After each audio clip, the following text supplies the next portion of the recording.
അപ്പോൾ ഞാൻ ചോറ് കഴിക്കാൻ പോള്. ചോറിന് എന്തൊക്കെ ഉണ്ടെന്നറിയോ? സൂപ്പ്, ഉപ്പേരി, കേബേജ് തോരൻ, മുളക് കൊണ്ടാട്ടം, പപ്പടം വറുത്തത്, ഇതെല്ലാം കൂടി ചോറ് കഴിക്കുക. ഇത് കഴിച്ചു കഴിഞ്ഞാൽ എന്തെങ്കിലും ഉണ്ടാകുന്ന അടിപൊളിയാണ്. ഉപ്പേരി സാധാരണ ഉപ്പേരിയല്ല, കൊണ്ടാട്ടം. പപ്പടം കണ്ട, പപ്പടം ഇരിക്കുന്ന ഇരിപ്പ് കണ്ട. തിന്നാൻ പോണി ഞാൻ പപ്പടം കൂട്ടി. ഇത് കഴിച്ചു ഞാൻ സൂപ്പ് കഴിച്ചിട്ടുണ്ടാ? ഈ സൂപ്പ് കണ്ടാ എന്താ മുതൽ. ഇത് കഴിച്ചു കഴിഞ്ഞാൽ അടിപൊളി. ഇത് ഇടയ്ക്കിടയ്ക്ക് ഉണ്ടാകും സായി. അതെനിക്ക് വലിയ ഇഷ്ടമാണ്.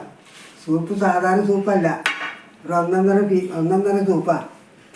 ഇത് കഴിച്ചു കഴിഞ്ഞാൽ അടിപൊളിയായിട്ടാ. നിങ്ങളൊന്ന് ചെയ്യിട്ടോ, എന്താ പറയുക, സപ്ലൈ ശരി ചെയ്യട്ടോ. ഓക്കെ, ഒന്ന് ശരിയാക്കും. Okay, thank